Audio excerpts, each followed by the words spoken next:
how to write a killer cover letter or email or job application, depending on what they're asking for. Because with some applications, you're required to write some sort of covering thing, message to the recruiter or the employer before they get to your CV. So this is what this section is all about. So in this section, we're going to talk about the key points to remember. The opening line, because we talk about the opening line in so many courses in terms of writing. It's almost like that hook, and it's the same when you are writing to an employer. You've got to hook them in to want to read more. Then it's about matching the criteria from the job application to your experience, and then there's a closer. So let's get to that. Okay, so when writing at covering email or letter to apply for a job, remember that you have about 15 seconds to hook the reader into wanting to read more. So they will look at that first line, and often they will determine from that line whether or not to continue.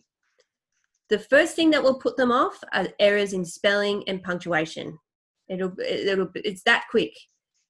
Bam, gone. Next. There's so many people they're going for, so that's quality control. No, can't have that person. They don't know how to spell and write well. What they're looking for in this covering letter, email, is that your background and skills and experience, education, match the criteria.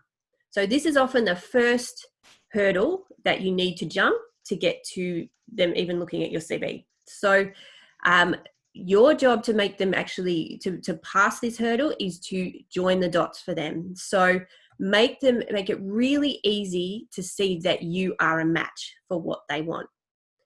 You need to be brief though. So some people write these these emails with their life story, and they're not going to read that. Like, it's got to be brief and succinct and relevant. And whatever you do, never write "to whom it may concern" or "dear sir, madam." Again, that often applications get thrown out from that, because it shows you don't have any initiative. The thing you need to do is to find out who to address this to. Sometimes it's not on the application or the job ad. So do some homework. So ring the company and say you're interested in a particular job that was advertised. You want to know who to address the application to. You're not asking to speak to them. You're just asking for even a surname so that you can then address it correctly. Doing that, it actually helps to build a connection straight away, and it's actually a really nice personalized touch, and it shows that you're willing to make some effort to get this job because you want the job. Because what can happen is, and what I've seen many, not even students, but just people in general do, is they will send out the same application to multiple companies and just use "dear sir, madam." And it's clear that's all they're doing, is just sending the same thing out. So you need to customize it for the job you're going for. Same with your CV, customize it, rework it for the job. Same with this cover letter or email. The opening line. Now, you can write this in any way that you want, but what you need to say in this is that I saw this position here and I was so excited by it, I wanted to apply. You know, you don't have to use the word compelled because that might be over the top, but you need to show that you're enthusiastic. So in all the dealings I've had with employers over the years, personally in my own job experience, but also I ran the PR internship program at Monash for about 4 years. And you can imagine I deal with hundreds of local businesses in our social media courses each year. And the things that they say to me are they want students who are passionate about the industry that they're going into. And this is your opportunity to show that. If you just say, if it makes it look like you're just applying because you need a job, it's not going to work well for you. So show with this that you're passionate, that you really want this job because you're interested in it. So you can see here, put their name, not sir, madam, their name, and then put, I was really excited to see this position, the position of, say, content creator, recently advertised on seek.com and felt compelled to apply, or whatever other sort of word you want to use there. But again, you're passionate. The next part of the email. So you have to show that you have some sort of connection to the organization that you, and the thing is, it might be something that you might have used their product, but at least do some homework on that organization to show that you have some sort of connection, that you like what they do in some way, because that helps as well. Because again, it shows you're enthusiastic and you're interested. So I've said here, in addition to being a huge fan of, say, Sunshine Coast Lightning, or using, if it's a product company, using a particular product for many years, and then you've just, it doesn't even have to be that, but just add some sort of personal connection to the organization to show that you're interested in the job because you already love what they do. My attached CV will demonstrate that my educational background and professional experience directly relate to the key selection criteria in the following ways. So again, you're showing that I am a match, and I'm going to show you I'm a match. In addition to me being a match, I love what you do. So, and I'm really enthusiastic about what you do.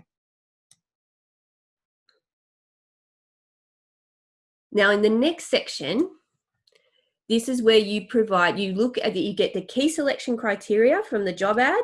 You write 1 point showing how your experience directly relates to that key selection criteria.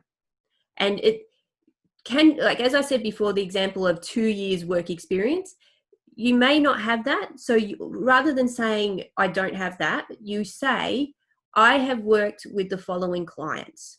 So they might be stuck on time, but you can show that you've got experience in other ways.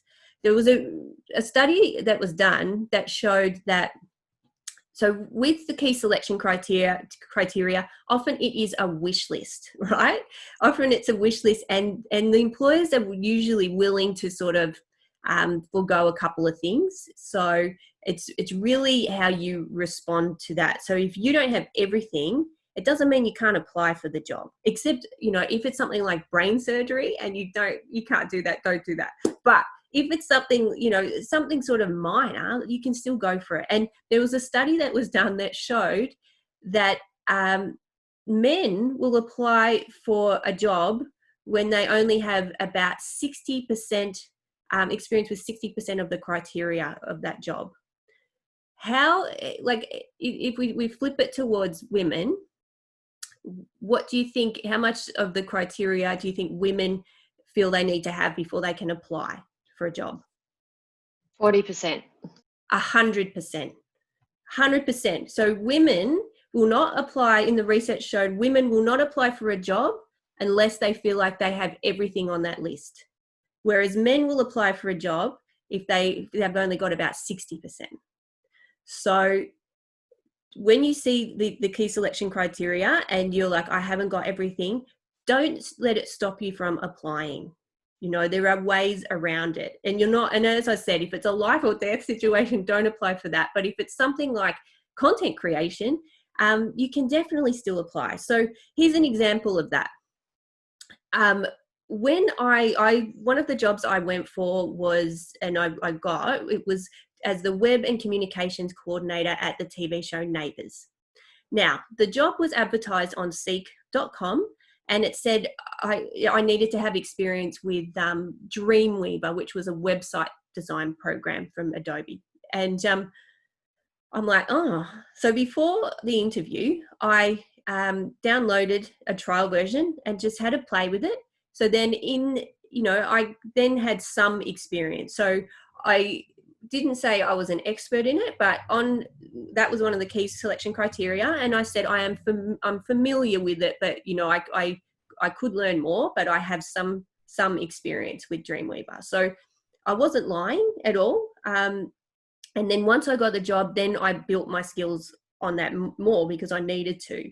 So don't think that you can't apply for something because you don't match exactly the criteria, because most of the time they're willing to give you some leeway. So for example, if this KSC is the key selection criteria, so you can see here it says a tertiary qualification in digital media or communication. So if we go back, because I went on a big rant, if we go back, remember it says, in addition to loving your organisation, my attached CV shows that I have experience that directly relates to the key selection criteria in the following ways. And so that was the first one. And so I write, I've recently graduated with a Bachelor of Communication Social Media from the University of the Sunshine Coast. That's ticked off. You don't write this in there, you just put this in there. And you go through the key selection criteria. So here it says minimum 2 years experience in social media management and content production. So here I've said, rather than that, I've said I've developed social media strategies and content for, and list the organizations. So I'm still addressing the criteria by saying I do have the experience that you're after. And so you put that in the cover email. And then, so this is what it looks like. So in addition to being a huge fan, my CV demonstrates my experience directly relates in the following ways. And then you just list one thing for each key selection criteria. And then the closer. So something like, I hope that you'll please consider my application for this exciting position. Thank you. Thank them for the opportunity to apply. And then please contact me if you want to chat further or arrange an interview. Then your name and then your contact details. The reason you do this is it makes it so much easier for the recruiter to go, you're pulling, like you're showing them exactly how you match. And so then in your CV, they can read more, but you're just pulling out examples of, hey, I'm a match, read more. And they actually really appreciate you doing that.